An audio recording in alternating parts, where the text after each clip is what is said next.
आज हम लोग वेक्टर के बारे में कंप्लीट डिस्कस करेंगे, एकदम शुरू से हम लोग डिस्कस करेंगे।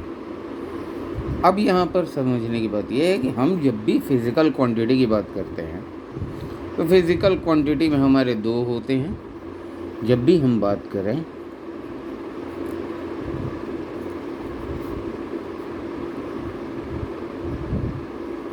फिज़िकल क्वांटिटी, अब यहाँ फिज़िकल क्वांटिटी दो हैं हमारे। पहला है हमारा स्केलर और दूसरा वेक्टर। स्केलर अगर हम कहें, स्केलर मीन्स ओनली मैग्नीट्यूड, यही होता है, ठीक है। लेकिन ये एक कॉम्प्रहेंसिव टर्म है और हमारी पूरी की पूरी फिजिक्स जो है बिना वेक्टर के कुछ नहीं। यानी वेक्टर अगर समझ गए तो पूरी फिजिक्स समझ में आ गई, नहीं समझे तो फिजिक्स में समझ में आ गई, ठीक है। तो इसको ज़रा ध्यान से समझते हैं, एकदम शुरू से मैं बता रहा हूँ। अब देखिए, सिंपली अगर हम वेक्टर कहें तो वेक्टर को जब भी हम एक्सप्लेन करेंगे तो वेक्टर क्या क्या होना चाहिए। एक फिजिकल क्वांटिटी है, ठीक है। क्या क्या होना चाहिए इसमें? एक तो मैग्नीट्यूड होना चाहिए, दूसरा डायरेक्शन। केवल यही दोनों चीज़ होने से क्या कोई फिजिकल क्वांटिटी वेक्टर होगी? नहीं। एक थर्ड भी बहुत इम्पॉर्टेंट और मोस्ट इम्पॉर्टेंट कह सकते हैं, वो ये है, it must follow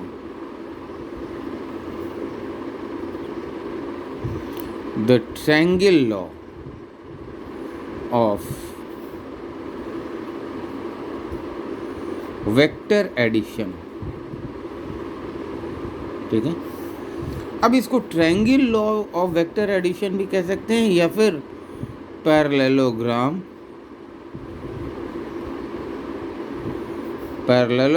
law of forces भी कह सकते हैं। दोनों चीज़ें, ठीक है।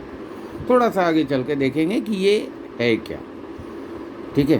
पहले हम लोग वेक्टर को देखते हैं। जैसा हमने कहा, अभी फ़िलहाल इन दोनों चीज़ पे कंसंट्रेट करें, मैग्नीट्यूड और डायरेक्शन, ठीक है। एक और चीज़, जैसे सिंपली हम वेक्टर को इंडिकेट कैसे करेंगे? ये एक वेक्टर है ए बी और हम कहते हैं it is vector A B,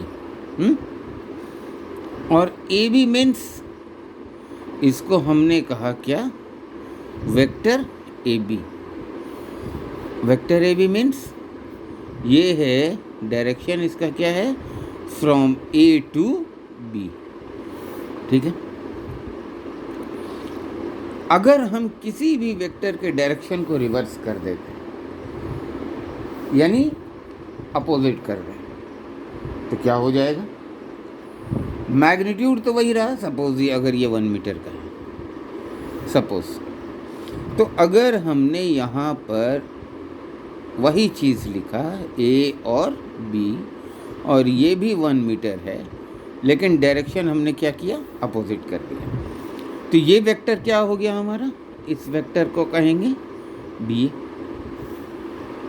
अब अगर ये बी ए हो गया, मैग्नीट्यूड ये है, मतलब डायरेक्शन केवल रिवर्स हो गया, तो ये वेक्टर क्या कहेंगे? ओरिजिनल वेक्टर का नेगेटिव हो जाता है। ओरिजिनल वेक्टर का नेगेटिव, यानी B A is equal to minus of A B, ठीक। यानी किसी भी वेक्टर को अगर हमने डायरेक्शन चेंज कर दिया तो वो अपने का यानी इटसेल्फ का क्या हो जाएगा? नेगेटिव हो जाएगा, ठीक है। यहाँ एक चीज़ हमने अभी कहा कि किसी भी वेक्टर में क्या होना चाहिए? मैग्नीट्यूड और डायरेक्शन होना चाहिए, ठीक है। तो हम कह सकते हैं कि एनी वेक्टर कैन बी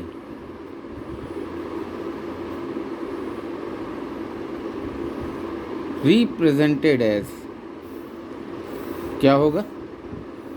हमने कहा कोई भी वेक्टर है, सपोज ए, तो ये ए वेक्टर में क्या होना चाहिए, इसका magnitude, means this is your magnitude of vector ए, और क्या है, डायरेक्शन, यानी एटा कैप, इसको एटा पढ़ते हैं। तो यहाँ पर जब हम ये कहेंगे, इसको सिंपली अगर हम ऐसे भी दिखा सकते हैं, और इसको कहते हैं मॉडुलस या मैग्नीट्यूड ऑफ वेक्टर ए। और ये क्या है, this is your unit vector, unit vector, ठीक है। और unit vector in the direction of vector A, ठीक है। अब यहाँ पर आप देखें, हमने कहा किसी भी वेक्टर को वेक्टर बनाने के लिए क्या चाहिए, मैग्नीट्यूड और डायरेक्शन। तो ये है वेक्टर ए का मैग्नीट्यूड और ये है वेक्टर ए का डायरेक्शन, मतलब इसका भी डायरेक्शन वही होगा जो वेक्टर ए का होगा। यही दोनों मिलकर के इसे एक वेक्टर क्वांटिटी बना रहा है, ठीक है। तो यहाँ से अगर हम यूनिट वेक्टर को देखें तो unit vector is equal to vector A upon magnitude of vector A. मतलब किसी भी वेक्टर में अगर हम उसके मैग्नीट्यूड से डिवाइड कर दें तो हमें क्या मिल जाता है, उस वेक्टर के डायरेक्शन का यूनिट वेक्टर। हम लोग आगे अभी देखेंगे कि कैसे इसको हम लोग फिज़िकली फाइंड आउट करते हैं, ठीक है। फिलहाल इसको आप ज़रा दिमाग में रखेंगे कि unit vector is equal to vector A upon magnitude of vector A, ठीक है। और यूनिट वेक्टर क्या करता है, यूनिट वेक्टर हमें डायरेक्शन देता है, नाम है यूनिट, ठीक है। अब अगर नाम यूनिट है तो इस वेक्टर का मैग्नीट्यूड कितना हो जाएगा, 1 हो जाएगा। मतलब इसको इससे मल्टीप्लाई करने से इस वेक्टर के मैग्नीट्यूड पे कोई फ़र्क नहीं पड़ने वाला है, ठीक है। अब देखिए आप, जब इतनी चीज़ें आपने देख लिया तो अब ज़रा इसको देखते हैं।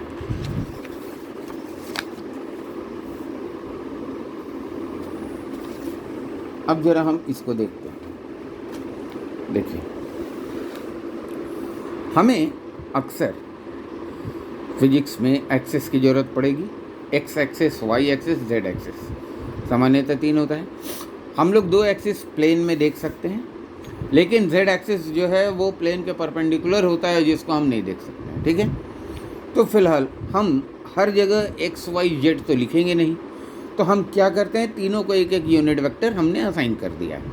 और जब भी हम उसको देखेंगे या उसको कहीं पर भी हमने देखा तो हम यही दिमाग में लाएंगे, या हमारा कॉन्सेप्ट यही होगा कि वहाँ पर किस पर्टिकुलर एक्सिस को रिप्रेजेंट किया जा रहा है, ठीक है। आप देखें तो हम यहाँ पर इंडिकेट क्या किया गया, पॉजिटिव एक्स एक्सिस के लिए हमने एक यूनिट वेक्टर असाइन किया है आई। उसी तरह से पॉजिटिव वाई एक्सिस के लिए हमने एक यूनिट वेक्टर असाइन किया है जे, और पॉजिटिव जेड एक्सिस के लिए हमने एक यूनिट वेक्टर असाइन किया है के। अगर पॉजिटिव के लिए एक्स दिया है तो यहाँ पर हम ये भी कह सकते हैं कि नेगेटिव एक्स एक्सिस के लिए क्या हो जाएगा, माइनस आई। नेगेटिव वाई एक्सिस के लिए क्या हो जाएगा, माइनस जे। और नेगेटिव जेड एक्सिस के लिए क्या हो जाएगा, माइनस के। लिख सकते हैं इतना।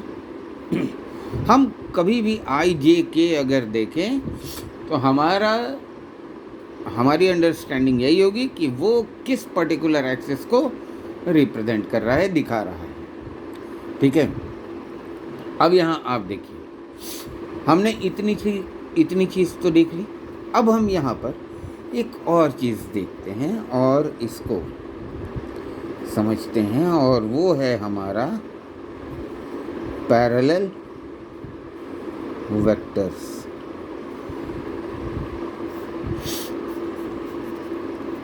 ठीक है, अब वो पैरेलल वेक्टर क्या है? देखिए, अगर मान लो दो वेक्टर के बीच कुछ इस तरह का रिलेशन है, vector A is equal to k into vector B। ठीक है, यहाँ K क्या है? K एक कांस्टेंट टर्म है। ठीक है,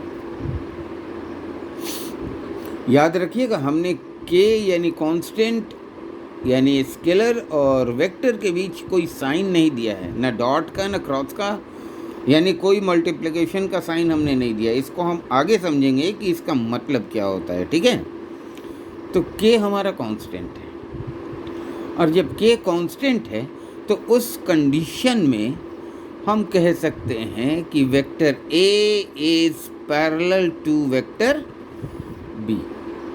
मतलब वेक्टर A और B एक दूसरे के पैरेलल होंगे। पैरेलल कहने का हमारा मतलब ये है कि दोनों का डायरेक्शन सेम होगा, मतलब सेम डायरेक्शन। ठीक है,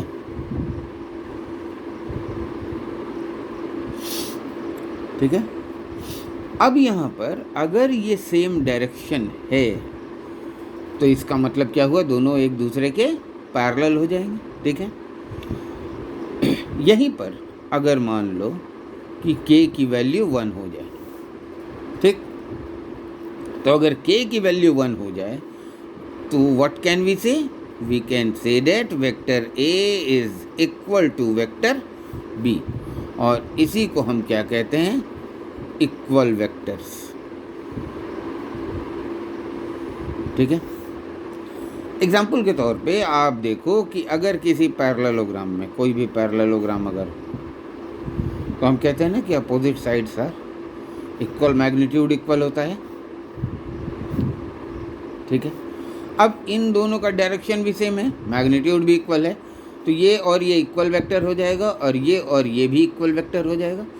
तो पैरेललोग्राम में अगर डायरेक्शन सेम रहा दोनों, तो दोनों इक्वल वेक्टर्स हो जाएंगे। लेकिन अगर इसका डायरेक्शन अपोजिट रहा तो फिर वो इक्वल वेक्टर नहीं होगा। ठीक है, इतनी चीज़।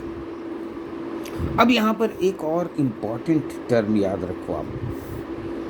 ठीक है, देखो, आपको समझना है, यानी आपको फिजिक्स समझनी है। समझने के लिए मैं उसी लहजे में बता रहा हूँ, उसी तरीके से। दो वेक्टर के बीच यानी two vectors can be equated or added and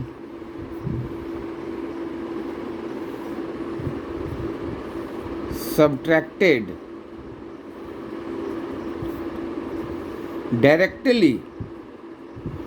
ठीक है, only when their directions are same। यानी अगर दोनों के बीच का डायरेक्शन सेम है, तभी हम या तो उनको डायरेक्टली ऐड कर सकते हैं या डायरेक्टली सब्ट्रैक्ट कर सकते हैं, या फिर दोनों के बीच इक्वल का साइन दे सकते हैं। ठीक है, अब आप देख लो, यहाँ A और B के बीच में, K तो कांस्टेंट है, A और B के बीच में हमने इक्वल का साइन दिया। ये क्यों दिया? क्योंकि A और B दोनों क्या हैं? पैरेलल वेक्टर से, यानी दोनों का डायरेक्शन सेम है। ये चीज़ आप बहुत अच्छे तरीके से दिमाग में रखेंगे। ठीक है, अब आप देखो, यहाँ पे हमने आपको पैरेलल वेक्टर दिखाया, इक्वल वेक्टर दिखाया और वेक्टर बताया। एक और चीज़ यहाँ पर आपको ध्यान देने की, और वो क्या है? वो है जो हमने अभी सबसे पहले वेक्टर को समझाते समय कहा था, triangle law of vector addition. ठीक है, तो इसको अब जरा सा हम लोग देख लेते हैं कि triangle law of vector addition क्या है।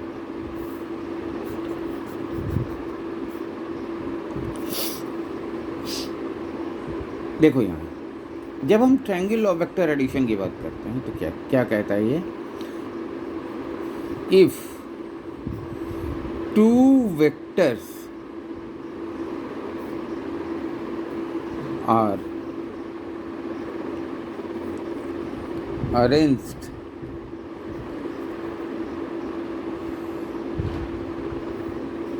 in the same order,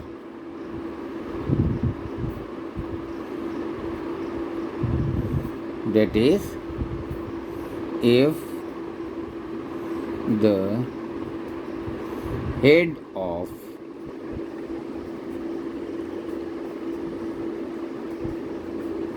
the first vector is joined with the tail of the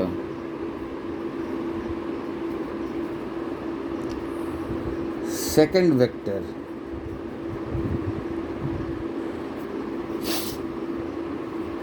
then the vector joining the tail of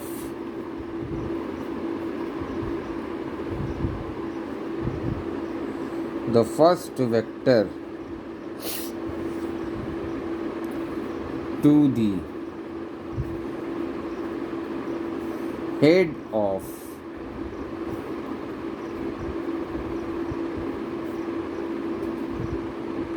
the second vector represents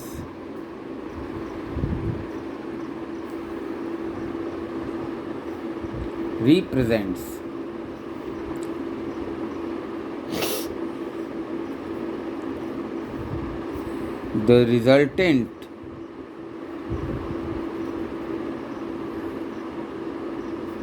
or vector sum of the two given vectors। ठीक है, ध्यान से देखो। मैंने कहा अगर दो vector को सेम ऑर्डर में अरेंज करें, सेम ऑर्डर का मतलब क्या है, पहले के हेड को दूसरे के टेल के साथ ज्वाइन करा दें, तो वो वेक्टर जो पहले के टेल को दूसरे के हेड के साथ कनेक्ट करे, वो वेक्टर हमारा क्या रिप्रेजेंट करेगा, इन दोनों गिवन वेक्टर के वेक्टर सम या फिर रिजल्टेंट को। रिजल्टेंट हम लोग अभी आगे देखेंगे, वेक्टर सम या रिजल्टेंट जो भी कहिए उसको हम लोग आगे देखेंगे। फिलहाल इसको ज़रा समझ लेते हैं कि ये क्या कहता है। ठीक है,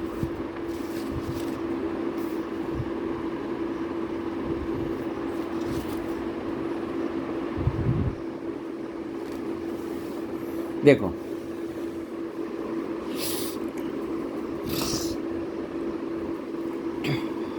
जैसा हमने अभी आपसे कहा, एक वेक्टर आप मान लो ये है, ठीक, ए बी, ठीक है। दूसरा वेक्टर हमने यहाँ पे अरेंज कर दिया या ये कह दिया बी सी, ठीक है। अब यहाँ पर फर्स्ट के टेल को दूसरे के हेड के साथ कनेक्ट करने वाला वेक्टर हमारा ये हो गया ए सी। तो यही वेक्टर क्या होगा, इन दोनों के वेक्टर सम को रिप्रेजेंट करेगा। ठीक है, हम कहते हैं vector A B plus vector B C is equal to vector A C. ठीक है, और ए सी क्या है, यही है रिजल्टेंट कहो या फिर वेक्टर सम कहो, vector sum of vector A B and B C. Magnitude क्या है वो हम बाद में देखेंगे, वो हम लोग अभी देखेंगे, फिलहाल इसको आप, ठीक है। यहाँ पर एक और कॉन्सेप्ट ध्यान से देखते हैं। ये तो आपने देख लिया ट्रायंगल लॉ क्या है, ठीक है, और ट्रायंगल लॉ आपके दिमाग में आ भी गया होगा और इसको आप हमेशा दिमाग में रखेंगे भी, और ये भी रखेंगे कि किसी भी फिजिकल क्वांटिटी को वेक्टर होने के लिए प्राइमरी कंडीशन क्या है, ये है कि उसे ट्रायंगल ऑफ वेक्टर एडिशन को ओबे करना है, फॉलो करना है, ठीक। अब जरा यहाँ ध्यान से देखिए, सपोज ये तो हो गया। अब हमने क्या किया, इसी एक्सप्रेशन को आगे लेके चलते हैं। देखो, A B plus B C minus A C is equal to 0 लिख सकते हैं। अब यहाँ पर आप देखो, vector A B plus vector B C minus A C का डायरेक्शन हमने रिवर्स कर दिया और ये हमने कर दिया माइनस सी ए। हमने अभी बताया था कि किसी भी वेक्टर के डायरेक्शन को अगर हम रिवर्स करते हैं तो वो क्या हो जाता है, नेगेटिव हो जाता है, ठीक। ए सी को हमने सी ए किया तो यहाँ क्या हो गया, नेगेटिव। मतलब vector A B plus vector B C plus vector C A is equal to 0। अब डायग्राम में देखो, vector A B plus B C plus C A, यानी इस वेक्टर का भी डायरेक्शन रिवर्स कर दिए।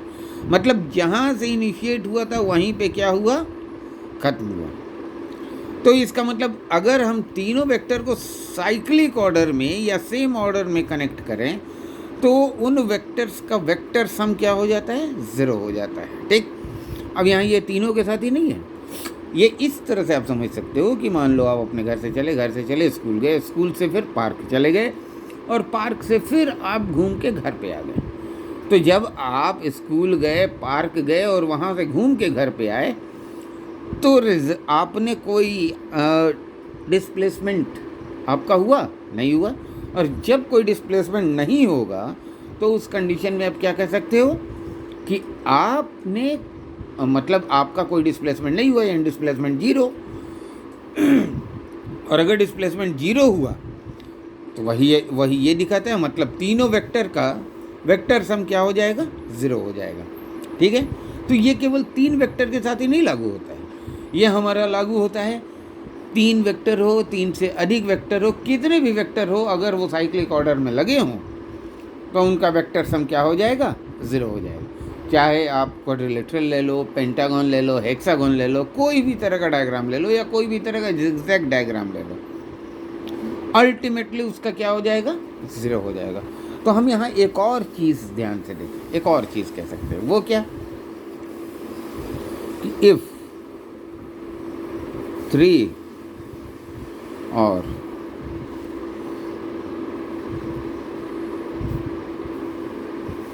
more than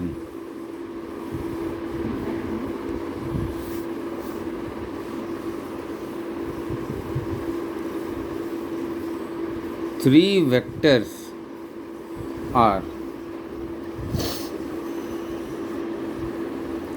arranged in cyclic order, ठीक है, then their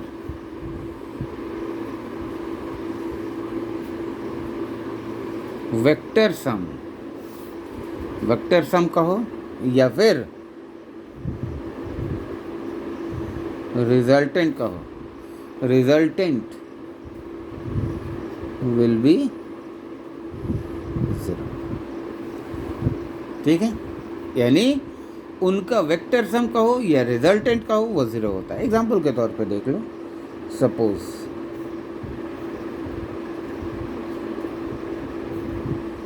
हमने यहाँ देखा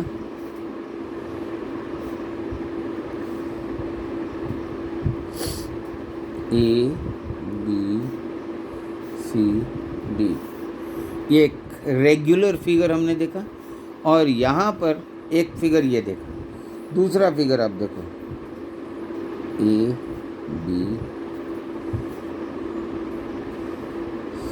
सी डी, ठीक, कोई भी आप डायग्राम देख लो, और ये हर एक केस में vector A B plus B C plus C D plus vector D A, ये क्या हो जाएगा, हमारा सिर हो जाएगा। ठीक है, इतना आप ध्यान देना। अब अगले वीडियो में बताता हूँ। ठीक।